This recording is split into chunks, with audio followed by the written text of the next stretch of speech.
Yeah, How are you? in my name. I just have Zoom user. Hello, Zoom user. Hey, Ion, thank you for your PDF. I really want to use it a lot tonight for Ellis and Tintin and Lian.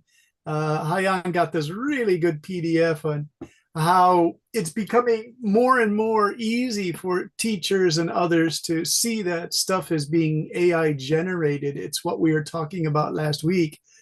But this is one of her colleagues, I think, Hayan, who did this for you. It's really comprehensive. It has a lot of really good examples. So, She is a teacher, like English writing teacher. So that besides this kind of information, she also do some research more than 1 year. So I can send you a record video because it's a open lecture. uh, They did several. I sometimes have time. I also see what they teaching about writing. her research is really good, really, Yeah. really good. I mean, I was really impressed by it. Now, we'll show everybody that in just a little while. I have something to start with, and then we'll go to that thing. So is today lesson, they wrote lesson 8, but I thought we were in lesson number 9 tonight. What is our lesson number? Does anyone know? Is it 8 or 9? I think it's number 9. I think it's the ninth. I'm not sure. What do you think? Hayan, what is the lesson number? It's number 9. It is number 9. Yeah, they just wrote join Brendan in lesson number 8 is number 9. Mm. Brendan, Yes. I'm counting wrong, yeah? Yeah. Okay, so it's lesson 9. Okay, I correct it. Yeah. Okay. By some reason, I have no idea how I count. The last one was 7, so Ah, all right. So next you? next week is our final lesson. Yeah. So I'll remember All that. right. Yeah, I'll fix All it right. up. All right. Thank you. Thanks, Ms. Duke. All right. Let's see what else we have here. We have Hoang. How are you, Hoang, with that rabbit, that Easter rabbit thing going on? Today's Easter Sunday for the Christian world. So Hoang has a Easter rabbit, it looks like. Lian, how are you? Thank you for your work on that thing. I'm good, thank you. You're welcome. Let's see, we got a message from Hoang. Still trying to fix my mic, says Hoang. Okay. Still trying to fix my mic. All right. Let me show you something. I wanted to show you quickly. I did some research, and of course, I used ChatGPT for my research. It was to see why the University of Chicago, called the Chicago Stylistic Manual, the CSM, or Chicago Manual Style, CMS. I made some notes for you to prepare because this answers the question of, well, why did the Chicago style, why was that used before the other styles? You know, how did that start? How did that happen? I was curious about that because I knew the University of Chicago became a really prestigious university starting in 1892. That university was actually founded with money from the Rockefeller Foundation. Rockefeller, by that time, he and Carnegie, Andrew Carnegie, were the two wealthiest people in America, and J.P. Morgan, the three, real capitalist stuff. And so they gave money to start the University of Chicago. And because it was such a rich university on the south part of Chicago, outside the main city, they could pay big money to get top international scholars to come and start the university. So right away, the Chicago academic community at the University of Chicago began to generate books and magazine articles. So publishing became really big at the University of Chicago. So I made this presentation for you just to give you some history on that, how these things happen, how powerful these centers of learning become. And we'll go down to here. Let's see, is this the right one? Yeah, here we go. Here we go, all the way down here. And so my question, my focus was a little history for tonight's lesson. I've been using the Chicago Manual Style, the CMS, you'll see that as, for essay writing. Since we are using this as an accepted international standard for writing, I think we should learn some things about it because students might be thinking, well, why do we practice? Why do we have to use this style? Like if you have younger teachers, younger students, they might ask that question. Why do we have to use CMS? And the Chicago Manual of Style became a national, international standard for academic writing through a combination of historical influence, institutional support, adaptability, and prestige. Here's a breakdown of how it became the standard for academic writing. It was the University of Chicago Press, started in 1891. This is when my hometown Chicago just started to get more and more powerful. It had a World's Fair in 1893. The first Ferris wheel, that amusement park thing that goes around, was designed by Dr. Ferris, and it cost 50 cents to go on that. So there are all these new inventions. So Chicago was this really dynamic city. So the university was founded 2 years before the International Exposition of 1893. In 1906, it published the first edition of the Chicago Style Manual, initially intended as an in-house guide for typesetters and editors working on scholarly publications. So this is the really disciplined art, tedious, hard work of typesetting, where this man is setting type, and they needed a standard to set the type. So the University of Chicago really helped the Chicago printing groups become international printers of books and articles. I studied a little of this in primary school. What I didn't like about this is everything has to be done backwards. So you really have to learn this as an art or a craft. If you notice when they print, you have to spell everything backwards and do all your pronunciation, and it has to be perfect. They have proof sheets before they print it. But this is a real artwork. It takes many years of training. And this man from the picture from the 1890s or early 1900s, he's doing it all by hand. By the 1950s, they had typewriter machines that would arrange all of these block prints for you. So it was done with like a typewriter. But this is the original, doing it all by hand. So this was a big part of why the Chicago Manual became standard.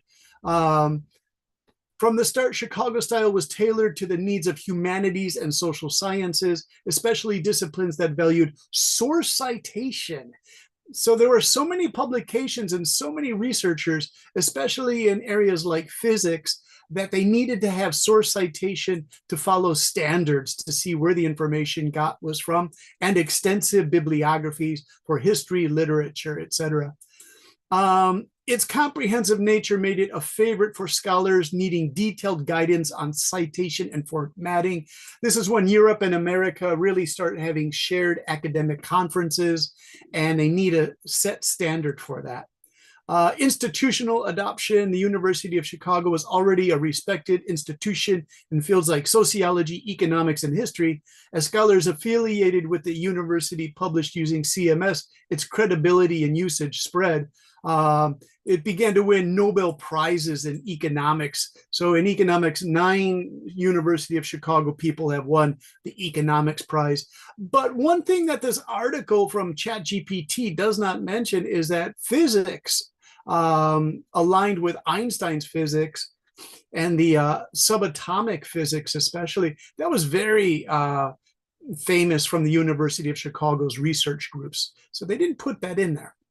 Other major academic publishers and journals began to adopt it, reinforcing its reputation. Continuous updates and responsiveness. It was responsive. It has been regularly revised. It's in its 17th edition. You can buy an online copy of this if you need it. Keeping pace with changes in publishing technologies, digital citation needs, and stylistic preferences. This one is especially important, the digital citation needs, because almost everything is published online now. It includes both notes and bibliography for traditional disciplines, author date systems for science and social sciences, which made it more versatile and widely applicable. There's the word, more versatile. As these subject areas became more and more complicated, they needed to be made more versatile. The educational influence. The APA is the American Psychiatric Association. The MLA is Modern Language Association. So colleges and universities, yes, but they also taught us the Chicago style by the time we were in secondary school. They really wanted us to know this, so we had to learn it. Thorough treatment of editorial issues, punctuation, grammar. So I always rely on my punctuation and grammar for this. It is the go-to resource, not only for students, but also for editors and publishers. International reach through English language publishing.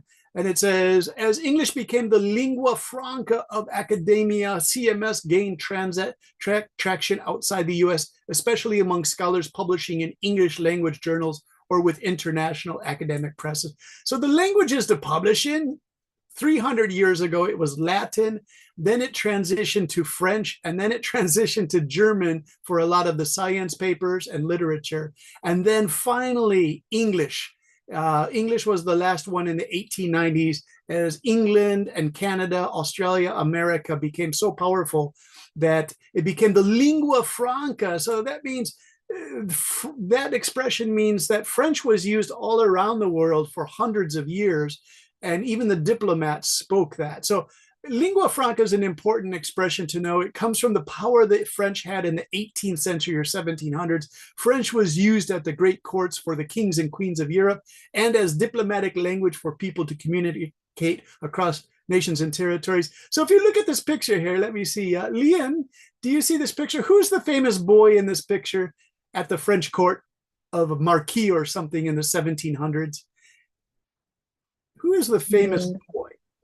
He was a genius, if that helps. Einstein? Well, he's about 100 years before Einstein. About 100 years before Einstein. Can anyone recognize who that boy was going to be? Does anyone know? Okay, think music. Hyan, can you guess it? I don't know. Beethoven. I don't know. The story is he was so excited he jumped in her lap like a little boy because he was only 5 years old here. It's Mozart. That's Mozart, the composer at the French court. And he was presented to the French court because everybody knew he was a genius already. So you can see, like, France was so powerful that the lingua franca means the language of French used all over the world. So that's where it comes from. And so I put some examples here because you guys love your history. These are the famous French diplomats. And even at the peace talks in Vietnam, France, and America, 1973, they were speaking French at these peace talks. Here's Henry Kissinger shaking hands. I don't like Henry Kissinger, by the way. The man who lived to 100 years old. This is a pretty bad guy. But he did recognize China, and that was a revolutionary thing to do. You should probably search up the Wikipedia profile of Kissinger. And you'll have good things and people say he is currently burning in hell. That's a good point, Mr. An. Yeah, what he did to South America was really, really bad.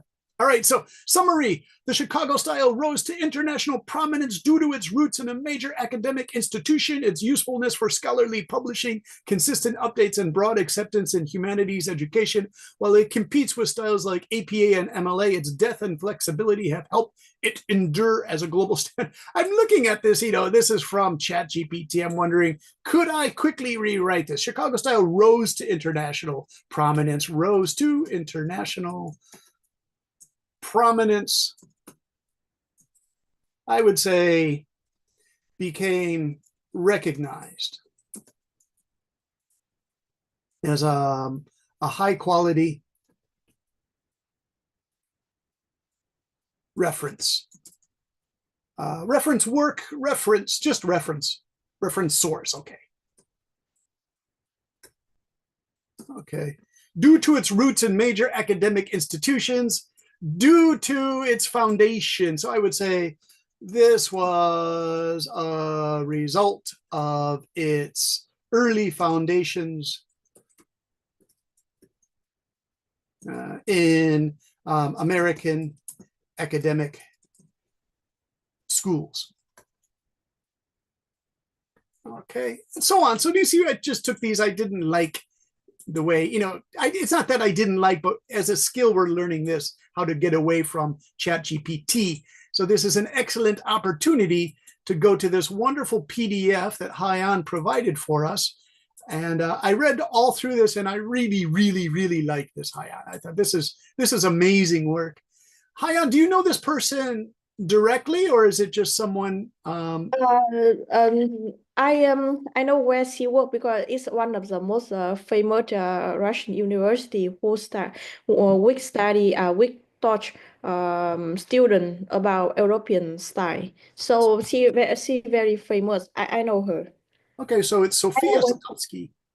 the Sophia, yes, I see introduce herself, but for me, I just take a screenshot, very short, so only information. But I will send you later, All right. with work and her email or something. Hayan, I love how she described herself as just a senior teacher. That's her real, I like it. It's very down to earth, social kind of thing. I'm just the senior teacher. You know, you could say expert lecturer in this stuff. She said, no, I'm just a teacher. I'm a senior teacher. It's beautiful. Hey, Hayan, would you like to read some of this for us? Because this is, you guys, this is really important to cover. And so right from the beginning, the features of AI generated text, I saw this and I said, oh, yes, that's it. That's the thing that's been annoying me about ChatGPT for the last 2 years I've been using it. Would you like to read some? We can all take turns reading from this. It's multiple pages, but this is really a great tool to have. By the way, Hayan, will the other students be able to make a PDF copy, or is it copyrighted if I keep it in the Zalo? Yes, other people can take a copy because it's open lecture. They put it in their official website. Okay. So Hayan, put this in Zalo, everybody, under PDF. So by all means, please take this and make a copy of it. It's so important because it's just my concern with the younger students. I've been seeing, not in your groups, you work really hard on your papers, but in other classes, I've seen students using AI and it has these characteristics that are here on the first page. I can quickly see it as a teacher. And so here they are. Hayan, would you like to read the first one? Features of AI generated text. yes, features of AI-generated text, repetitiveness and lack of depth and or nuance. AI models sometimes repeat phrases or ideas unnecessarily. They may also fail to provide specific detailed examples. Text A. Incorporating a variety of fruits into your diet can significantly enhance your nutritional intake and contribute to a healthier lifestyle. Aim for a colorful assortment to maximize the range of nutrition and health benefits. Yeah. And so they highlighted enhanced nutritional intake, healthier lifestyle, maximize range of nutrient health benefits. These were highlighted, Hayan, because they've been used too much, too repetitively. They're overused. Is that what the argument is here? Yeah, I think, it's nutritional intake. It's actually called a collocation, and collocations are used a lot. Let me put it in the chat here for you. Collocations. It's okay to use collocations, but they are overused a lot. Collocations are word combos, everybody. This is in chat. You can see this, word combos. And so right there, the nutritional intake is definitely a collocation, nutritional intake, right? Health benefits, that's another collocation. You can actually check on Google to see how often these two words go together, like nutritional intake, health benefits, healthier lifestyle. And they actually give you a percentage on Google. Now, the problem with that is it also triggers a AI search to see if you've been using AI too much in your paper. Okay, so would you like to read another one, Hayan? Yes, features of AI-generated text, generic tones. AI tends to write in non-natural formal tones unless specifically instructed otherwise. Take B. By prioritizing tasks and allocating specific periods for study, leisure, and rest, students can enhance their productivity and reduce stress levels. Additionally, mastering time management fosters discipline and prepare individuals for future professional environments where deadlines and multitasking are common. Overall, developing this skill contributes significantly to both academic success and personal well-being. Okay, so let's see what we have here. Neutral, formal tones. Yeah, There's no nuance and it's very neutral. Very good. Yeah, it doesn't have anything really exciting about it. When I looked at Ellis's paper, she paraphrased an entire paper, which Ellis, you only had to do the introduction, but she did an entire essay. I can see Ellis's writing voice, right? I can detect it right away because I've been working with Ellis for about 1 year and 4 months now. And immediately I looked at the rewording and I say, oh yeah, this is really good. I can see what she's doing here. This is Ellis's writer's tone. And I'll present that to the class in a little while. I just want to go over these points. Okay, so far, let me ask you questions then, Leanne and Anna and Anne. This neutral formal tones. What do you think of this? Can you detect that in AI generated writing? How about Anna? You can ask it to be biased if you want to, but yeah, sure, I don't know. And I love how you phrase things, Mr. Ann. Yeah, it's okay, Ann. You're absolutely right. It's okay to put some bias in there, to give it a little coloring of bias, right? Now, your academic supervisor who's looking at these papers will catch you on it, but then see if you can generate some discussion with that supervisor and say, no, I feel comfortable doing this, but they might warn you off against a bias, right? But it's a good debate to have, Ann, if you like a good debate. Anna Trump, what do you think? Do you feel that the AI has this neutral tone? It's formal, it's not very engaging. Oh yeah, I often recognize that the AI writing often tends to be really like formal and neutral, so they kind of lack the human experience and the emotional depth. So when I read the AI writing, it often came across as like lacking in personality. Yeah. And it Yeah. tries not to be controversial. Yeah. And the problem with that is sometimes it's good to have some controversy in there, what Anne called the bias, because then that leads you to sources that you can argue against something. And so that argumentation is necessary, and they don't give you the argumentation. I think they're really trying to avoid controversies in their AI search engines, right? Yeah. Okay. Let's see what else we have. Features of AI generated text. I'll tell you what, Anna Tron, would you like to read this one? Okay. Overly perfect grammar and syntax. AI models rarely make grammatical errors, which can sometimes make the text seem unnatural. In an increasingly digital world, digital literacy is essential for effective communication, collaboration, and problem solving across various contexts, from the workplace to personal interactions. Moreover, it empowers individuals to engage with digital media responsibly, aesthetically, and creatively, fostering informed citizenship and enabling them to adapt to the rapidly evolving technological landscape. Very nice, Anna. Hi, Anna. I really like this one because about a few years ago, I was interviewing for a position in Taipei to be an editor for academic, and they gave me a sample to correct, and I corrected it just like this text C. I did everything here because I follow the Chicago manual so closely.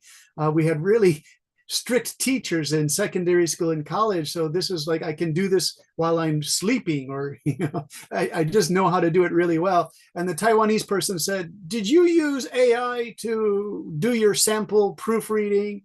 I said, no, because she said, all of your comma placements are perfect and nobody gets their comma places perfect. And I said, no, it's just, you know how to put commas in, right? One thing I see in the student papers, do you see in a series like this, digital media responsibility, comma, ethically, comma, and creatively? This isn't really taught. A lot of the students I teach from Vietnam don't put the final comma in here as part of the American APA or the Chicago style. It's important to put that comma in there, but they don't do that in European writing. So if you're submitting a paper in European writing, you don't have to use it. I know the British and the Irish didn't use that. I was kind of surprised by that, even though they say they use the Chicago manual. So it's absolutely perfect. Text C is also how I know that some students are using AI. Last summer, I had this beautifully written thing. It was perfect, but if I compared it to the other work the student did, it was too perfect. It's what they call rarely make grammatical errors. The grammar was absolutely perfect. And I said, no, no, no. I've seen 5 of your papers. The person makes the same common mistakes. And then all of a sudden it was perfect. I just don't see Oh, how you see, there's somebody that you might underestimate the human mind because there's something within called natural evolution and natural yes, selection. but do you By think the this way, person within 4 submissions jumped to an extraordinary level of grammar usage? yeah, I'm but a little bit doubtful at. And yeah, have you but made that leap there are a yourself? lot of anomalous stuff right there. I know. I was hoping it was anomalous, but do you know what the second part of it was that I knew the person used AI? The tone of the writing was for professional reviews of restaurants and hotels for tourists. And so her word choice and her flow was designed to attract people to stay at a hotel or a restaurant. And then I knew, no, no, no, this is targeted as a marketing piece. It's to bring people to the hotel, the beautiful hotel in somewhere, Australia or something. And it was like presented to the visitor our sumptuous feasts. I thought, no, no, this is designed to draw tourists in, and it's designed for websites for tourist attraction. So I knew that wasn't. I advised this person, please don't submit this to your competition to win the prize because they're going to see, right? Okay, features of AI generated text, inconsistent details. Now, this was really interesting, Haya. This is something I wouldn't have thought of. This is why I think this is a really important PDF. AI may occasionally mix up facts, dates, names, and other details because it generates context based on patterns rather than real world knowledge. This is what they call, let me see if I can get the spelling or I'll put this in chats, hallucinating. Have you heard this term used, hallucinating? You know, if someone is using drugs or have a high fever, they hallucinate, they see things that aren't there, their mind is confused. They're saying that the AI hallucinates. It's kind of a cool term that the AI is making blatant mistakes. And here it is, mixing up the facts and dates and names. So let's see what we have here. Okay. There it is. Okay, so we have Ann Sweester, Ann Sweester. Do you see? This is really unbelievable.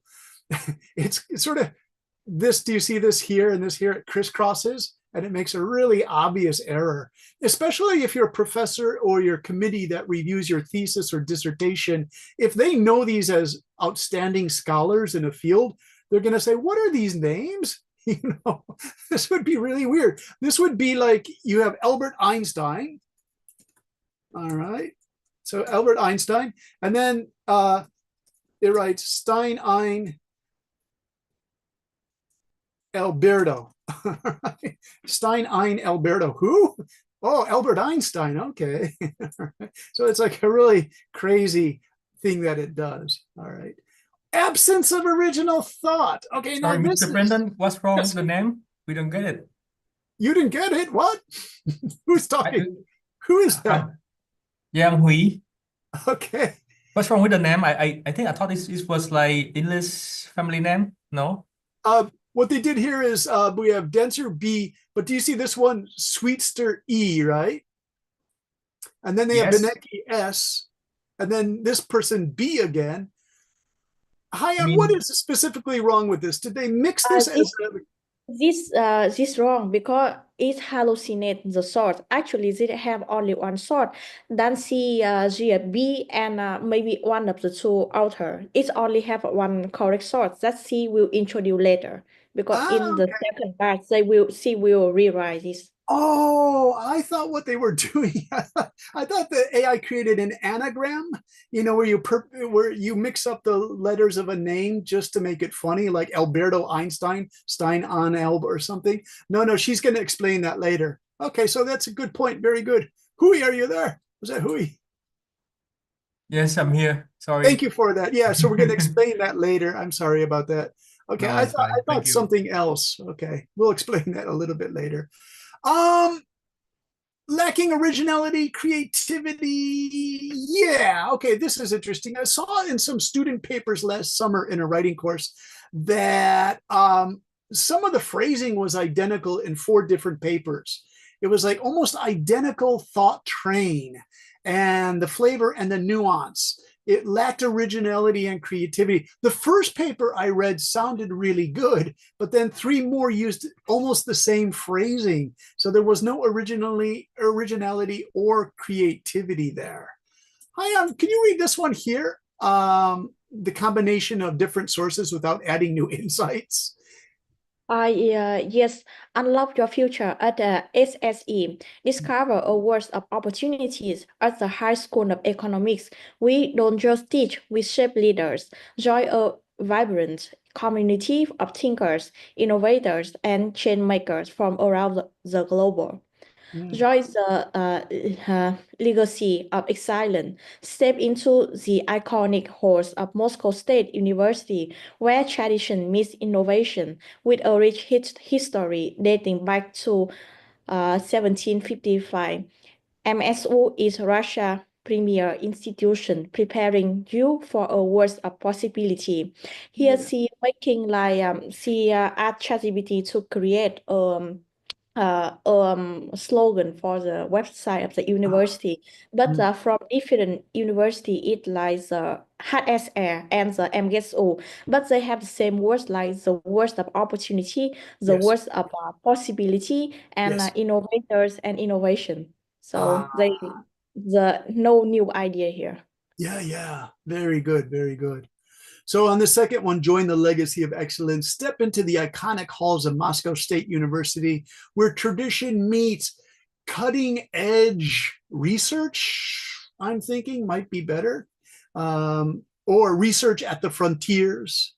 With a rich history dating back to 1755, MSU is Russia's premier institution, preparing you for a career in the real world of new possibilities, or the new world of I don't know, something or another. Yeah, okay. Very good. She's good. She caught this and this. Excellent. Nice. All right, let's try another one. Let's see, who else do we? Hey, Tintin, are you there? Yes. Tintin, can you read this page here? Features of AI generated text. Text F.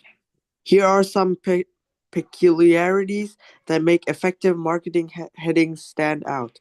Attention grabbing. Headings often use strong, compelling language designed to pique curiosity or evoke emotions. They may include questions or bold statements that challenge the reader's assumptions. Conciseness. Effective headings are usually short and to the point. They convey the essence of the content quickly, making it easy for readers to digest the information. Yeah, very good. Attention grabbing and conciseness. Yeah, I don't like the attention grabbing. Again, the word here is generic. They all sound the same. The attention grabbers. More and more, I'm seeing the generic use of attention grabbers. What we are learning in academic writing 3 are called the hooks. The first sentence or so to make the reader interested in your work. The hooks sound awfully similar. Okay, any questions on this one? This is actually a really big one. Let's just do one more page and then we'll go to some student examples. Yeah, this is a really important one. Hi, Ann, I honestly didn't know what to make of this list because when I was going through this, I used quite a bit of these in my own academic writing about 5 years ago when I was submitting papers. I almost, this word in English called sheepish. Sheepish is when you feel a little bit guilty about something. Sheepish. It's a great old expression, sheepish. Feeling a little guilty because I used a lot of these, like going to the verbs align, yes, encompass, yes, empower, yes, enhance, impact, incorporate, yeah. So cater, I didn't feel comfortable using, so I wouldn't use it. Showcase, no, I wouldn't use that either. Okay, but the adjectives, comprehensive, significant or insignificant, compelling, yes. Robust, I didn't like because a lot of the fellow students were using robust too much, and they seemed to be copying the academic lecturers in our, everyone was using robust. I'm even beginning to see social media making jokes about people who use robust in academic presentations. That's the word we want to use when it becomes a cliche. The French word cliche means overused. it's so overused it almost becomes humorous, right? Scalable, I'm seeing a lot recently. Scalable. So yeah, scalable. All right.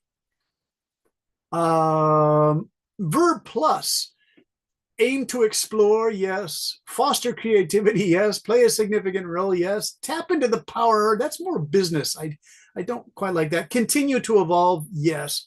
Embrace your potential, that sounds more like a recruiting thing for a life coach. Evolve through, yes. Encourage innovation, yes. Here's one from about 10 years ago. Emerge or emergence. And this was overused quite a bit too, emerge or emergence. It's not on the list, but emergence is a process of gradually arising, emergence, not from one point either, from multiple points is called emergence. And it's when the idea isn't quite formed yet, but it's beginning to arise in the public consciousness. It's called emergence. It's a great concept, but again, it was a bit cliched, a bit overused. Okay, notable works, equitable access. This one, Hyon, I've never seen. Equitable access. Fascinating. I've never seen that. Significant boost, no. Powerful capabilities, yes, for technology. Diverse perspectives, yes, in all the social sciences. Notable works would be for either a scientific researcher, sociology, but also notable works might be used for literature as well. Okay, so let's stop there. I just wanted to introduce you to that PDF and show you why it's important. What I would like to do now is go to some of the student writing to show you how they handled this topic, which was to rewrite an introduction. And I want to go to Ellis. You have a lot here. Let's just do the introduction, Ellis, because you did a whole paper. It's just unbelievable, Ellis. Such hard work. You're like one of the hardest working students, Ellis. Okay, so Ellis, let's compare your introduction here. And then we'll go down several pages, Ellis, to your other introduction, which is all the way here. Okay, there you go, Ellis. Ellis, are you here? Yeah. All right, Ellis, if the microphone is okay, can you read the ChatGPT introduction? Artificial intelligence, or AI, has become an integral part of modern life, influencing sectors from healthcare to education and transport. While AI offers many benefits, such as increased efficiency and innovation, it also brings a range of negative consequences that affect individuals and society. These effects include job displacement, privacy concerns, social isolation, and bias in deciding making system. This paper will define the AI-related term, present, historical, and current developments, use statistics to support arguments, and examine various perspectives on the challenge posed by AI in daily life. Yeah, very good, Ellis. So yeah, this social isolation is interesting. In our master's courses, we had to work on teams sometime to do a team project to avoid social isolation. Our professors were really concerned that master students were too isolated in their work, and they wanted us to work on teams. And so we created teams, and it worked out pretty well. Let's go to here now. Ellis, this is your efficient introduction. Can you read? I wrote that I like this better, Ellis. Go ahead, read this. Artificial intelligence, or AI, has become an essential part of modern life as it influences sectors from healthcare to education and transport. While AI offers many benefits, such as increased efficiency and even innovation, also brings a range of negative consequences that affects both individuals and society. Yeah, really nice, Ellis. And I know you wrote this by yourself because do you see this? I had to add, as it influences, there's a stylistic change that I made to clarify your meaning. I often do that for students, and I think it's a good clarification. And you know what? To tell you the truth, my favorite use of this, as it influences, I seldom see that in the AI generated essays. They prefer not to use it or they don't know how to use it, right? And I'm really surprised by that. It's just something that AI doesn't know how to do yet, to say as it influences. It's an older form of expression, but I like it. Alice, nice work on this, really nice work. Let's see, what was my comment? Also good rewording here, Ellis. You have successfully done this assignment. So thank you, Alice, really nice. All right, and then another one that stood out is, Anna, you provided me this one here, and this was also excellently done. And so I'll showcase this one too for everyone to see, to get a feeling for. Anna, would you like to read this? We have the ChatGPT response first for this topic. Yes. ChatGPT's response: the integration of digital technology into healthcare, which began with computerized hospital systems in the 1960s, has rapidly advanced to include telemedicine, electronic health records, and AI-driven diagnostics. While these innovations have significantly improved medical efficiency and access, they have also highlighted a growing disparity in the quality of healthcare services. This issue, often referred to as the digital divide, represents the gap between those with ready access to digital tools and internet connectivity and those without, particularly affecting rural, low-income, and elderly populations. For instance, a 2021 Pew Research Center report found that only 57% of U.S. adults over 65 own smartphones, and just 75% of rural Americans have broadband internet, compared to 92% in urban areas. While proponents argue that digital health defines by the whole as the use of technology to support health services can democratize care, critics caution that it may exacerbate existing inequalities if infrastructure and digital literacy are not addressed. In the wake of the COVID-19 pandemic, which further accelerated the adoption of virtual care, the question remains whether digital healthcare is narrowing or widening the gap in healthcare quality across different populations.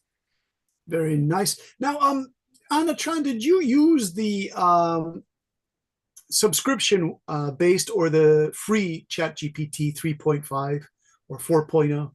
I use the free version, but I add more prompts to make the answer of ChatGPT more comprehensive. So Nice. I request ChatGPT to like add the API citations. Yes. Yeah. Nice. Now, the question I ask is, would this create a dilemma, and where would you feel comfortable submitting this, but could it be that other students were researching a similar topic and then that ChatGPT gave the 3 same citations? Would that be some stress for you? Or could you confidently say, now this is my introduction with the 3 sources, Robbins, Anderson, Kumar, Kisara, Jonas, that it would give those same 3 to another person writing a paper somewhere in the world? Yes. Yeah. It's a dilemma, because then you have to say to yourself as an academic researcher writer, do I want to go with their 3 sources, or should I find 1 or 2 of my own to differentiate my introduction from others? That's a question. And there are the references they used, right? Yeah. What could happen is if you went to these different publications online, Anna, you could go through their reading list as well on Google Scholar and see if there's a parallel one that is almost supporting the research, saying the same thing, and then switch to the supporting research and use that as your citation. That's what, that word pragmatic. I would use a pragmatic approach to that. All right, so the changed version, again, I actually like your changed version, Anna, because it just sounds more human to basically give it. Would you like to read it, Anna? The changed version.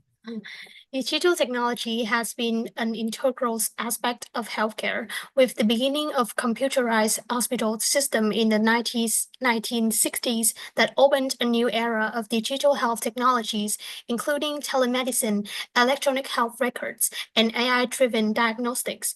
These advancements have made healthcare faster and more accessible, but they have also raised an important question. Is the quality of healthcare made possible by technology consistent across different age groups, living conditions, and countries? This concern is known as the digital divide, which mainly affects people in rural areas, those with lower incomes, and older adults.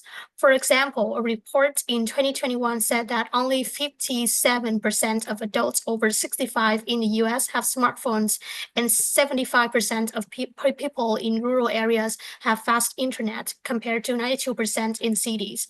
While some believe that using technology in healthcare can help everyone get better services, others warn that it might make the situation worse if digital issues like poor internet access and lack of technology skills are not addressed.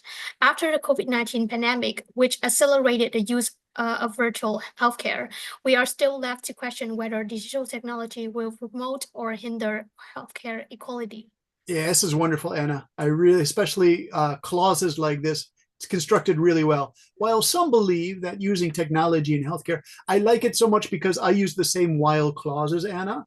And again, if I go back to the generated by AI, it uses while, but it's rigid, right? While proponents argue that digital health defined by the WHO as the use of technology can democratize,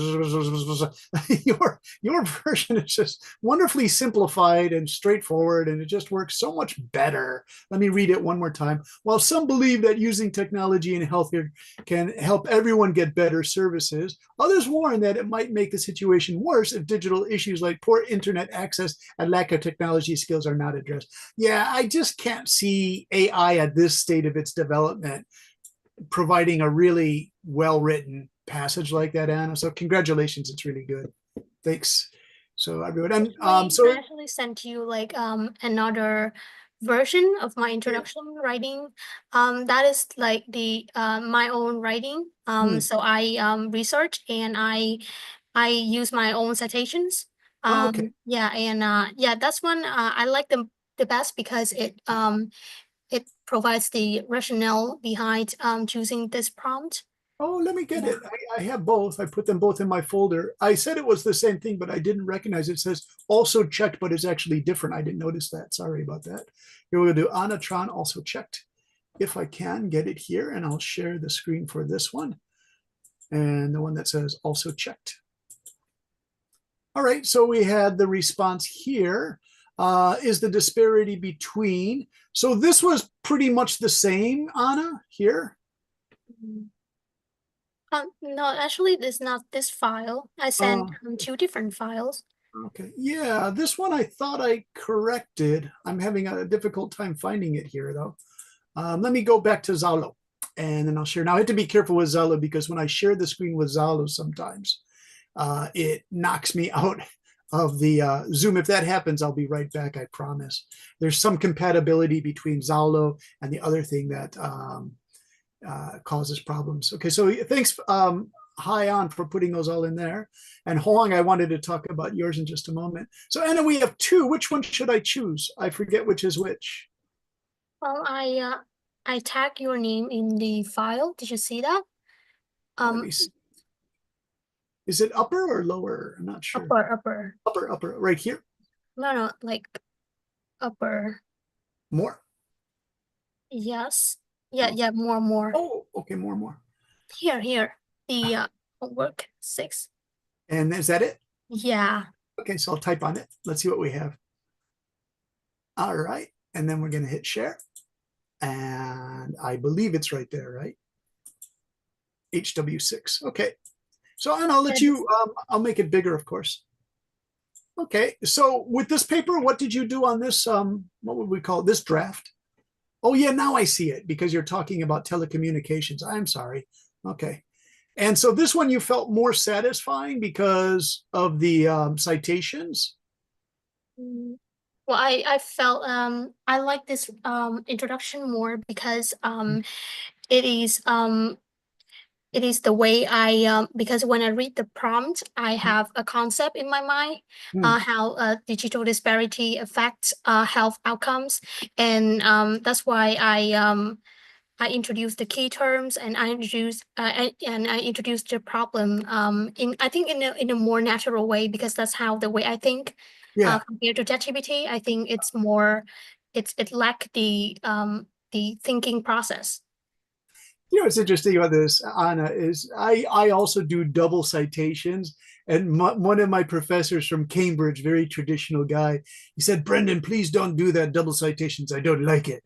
So, you know, what can I do? He's a PhD from Cambridge University. So, okay. So I never used it in his papers on nuclear arms.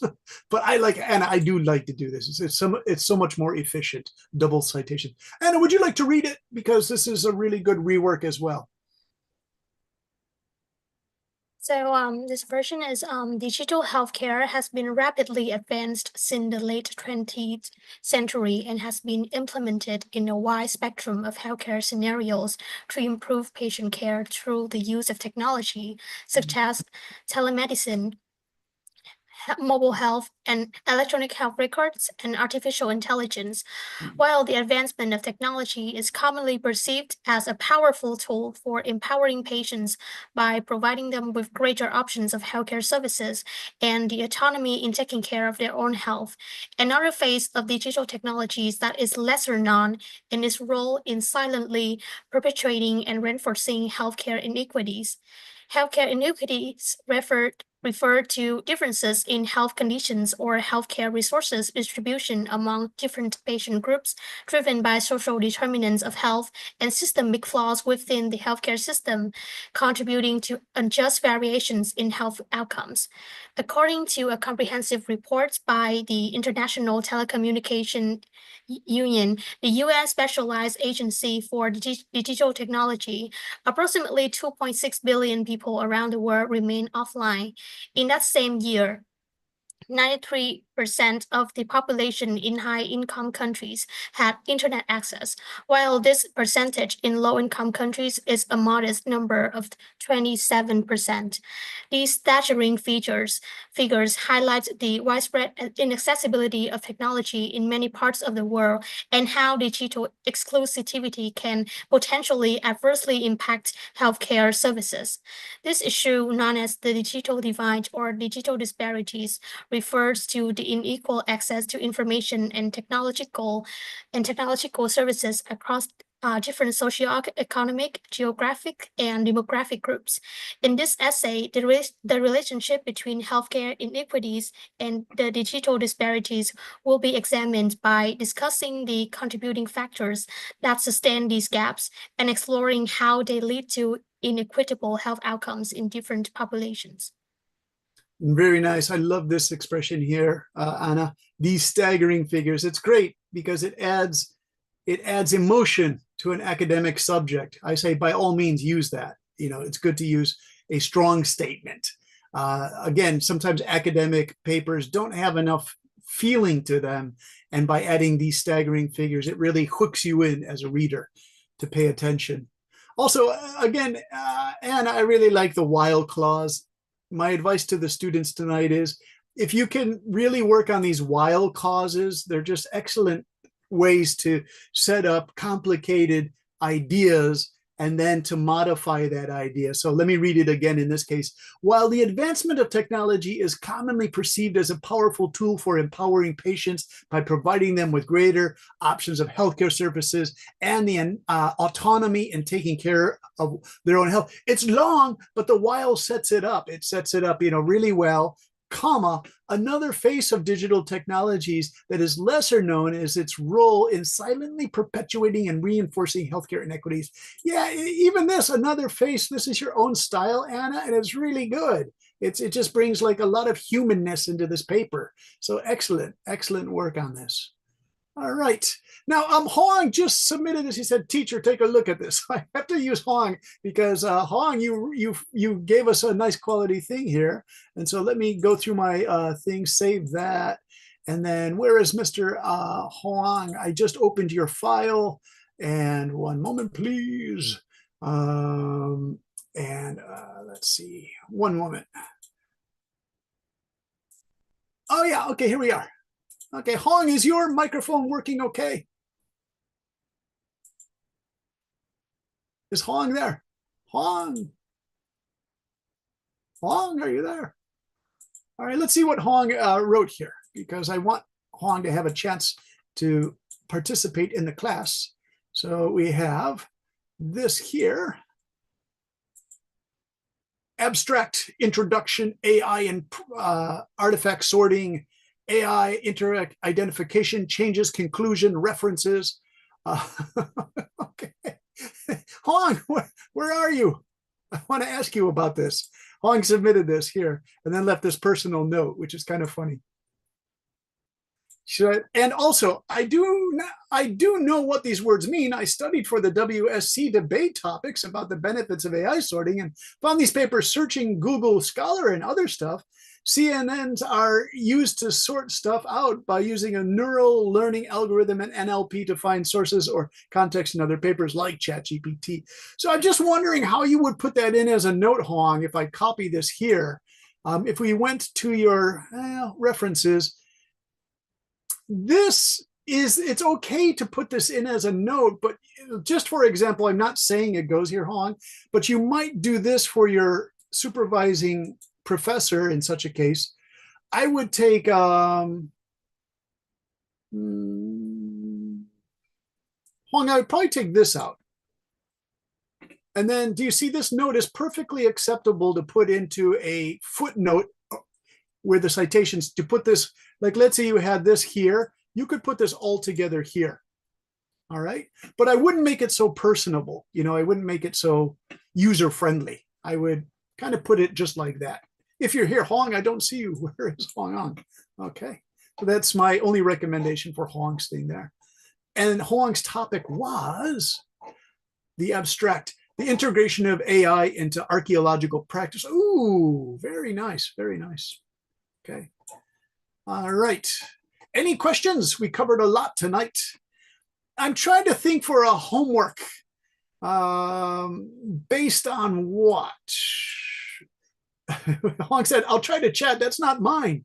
I don't swear on my document title. All right. I didn't even know there was swearing. Was that what this stuff was? I'm wondering whose that was. Okay, hold on. You guys, let's check that again. I'm just curious to see why he says that is not mine. Hold on. Okay, let's see. Okay, let me go to Zalo. Hong, it says this. Was this yours?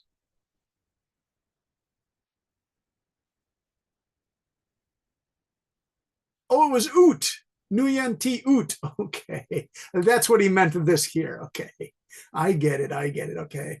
Hong, let me go to yours then, because you said that is not mine. All right, Hong, I'm sorry about that. I thought that was yours. Hong says, I do not swear. Okay, this is, Hong's came up on a Google thing here. My version. Hong, can you read this for us? Is your microphone okay? Or are you having difficulties with that? Send me a chat message. All right, I'll tell you what. Leanne, would you like to read this?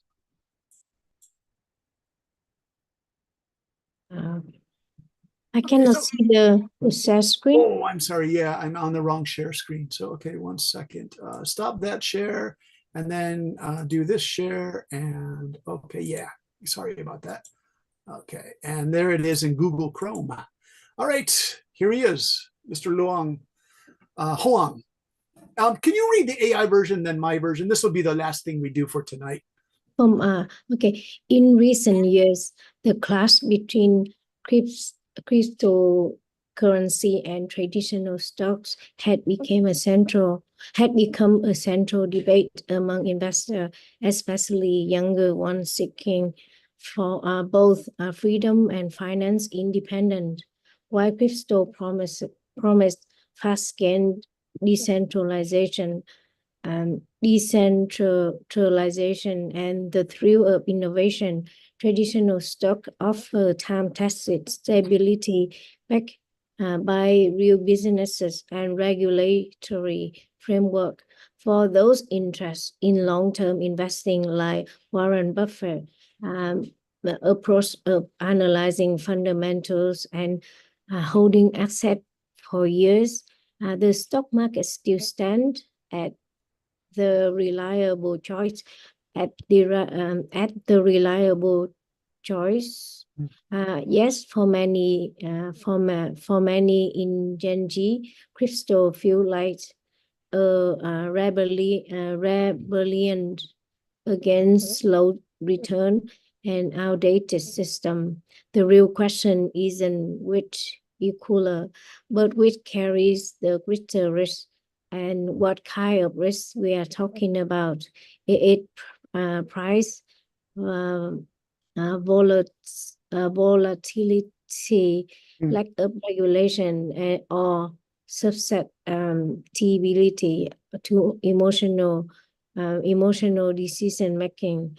This comparison aims to break down both sides, diving deep into the psychology of investing, the nature of each asset class, and how different types of investors should approach them. Whether you are a beginner hoping to build wealth or a gamer used to quick, high-stake decision, understand the real risk in crypto versus stock might just shape your financial future more than any trend ever could. Nice doing it. I want someone who didn't get a chance to read. Henry Min, are you there? Min, are you here? Yes. Hey, Min, when you look at this paragraph, do you think this has a tone that doesn't sound so AI? For me, in Yeah, my opinion, I think is a bit AI. a bit AI. Yeah, It a bit just has less. some casual qualities. That's why I thought. I'll tell you what, Min, can you read the version? Because Hoang's having a problem with the microphone. Can you read Hoang's changed version? In recent times, the discussion between cryptocurrency and traditional stocks has become more common, especially among young investors who are looking for more control and independence with their money. Crypto is often seen as a faster and more modern option, with its potential for quick profits and the fact that it doesn't rely on banks. Meanwhile, traditional stocks are usually more stable and are backed by actual companies with rules and regulations. Investors who prefer long-term strategies, such as Warren Buffett's style of investing, still see the stock market as a safer and a smarter choice. However, many Gen Z investors are drawn to crypto because it feels like a new way to break free from slow results and old systems. The real issue isn't which one is more exciting, but which involve more serious risks. This could mean things like big price swings, weak regulations, or even making emotional decisions instead of smart ones. This comparison will explore how each option works, what dangers they can carry, and which type of people they might suit best. Whether someone wants to roll wealth slowly or jump into something fast, knowing the true risk is very important for making good choices in the long run. Yeah, nice reading. Thanks for that. Min, in version number 2, did you feel there was like an easier tone of voice? Yeah, Yeah, it's nice. use like some more like not really specific words, Hmm. like scientific words compared It's a to nice general discussion, I think. It's good intro. Nice intro. Hoang, nice work. I know you can't work with the microphone, but yeah, that's some really good work, Hoang. Thank you for that. All right. Okay, so since we're on lesson number 9, I want to do, if you check your chat, it's called a reflection. And the reflection, I'd like to base a reflection, something to think about if you go into High-On's PDF file that is in Zalo, can you find a point in there that you would like to write one paragraph or two paragraphs if you have the time? Find a point in that presentation, the PDF presentation, and see if you can give your reaction to that, why that would be important in your writing as something to think about if you're using AI resources. The paraphrasing to make it more your writing. We're still on that theme because AI is being used so much in academic research. If you could go to that PDF and find one page that really sticks out in your mind that you really find fascinating. I know I found several pages, but if you want to focus on just one page, can you write a paragraph, your reaction to that one point? Do you agree with it? Do you disagree? Do you think it's highly important? That sort of thing. And I'll put that in the homework for you, okay? So the homework is a reflection piece since we're getting close to the end of our course, and it's an exciting area that has surfaced in our writing course. So thank you again, High-On, for presenting that PDF. And that will be our focus. Just pick one page. You don't have to go through the whole PDF and respond to everything. Just find one point that you find really interesting and tell us, why is it important to you, important to your writing? Okay, any questions? We'll be finishing up for tonight. Thank you very much, High-On and Lien Le, and Mr. An, thank you.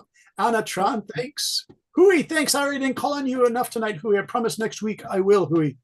Min, thank you for your reading. Hong, I hope you get that microphone so you can join us. Tintin, thanks so much. And Voodoo Gloy, thank you very much. Sorry I couldn't talk to you tonight. And all right, thank you for the heart. We'll see you guys next week. Yeah. Take care, everybody. Yeah, thank you. Thank you very much, everybody. Take care, Mr. Brandon. Thank you very much. Bye-bye.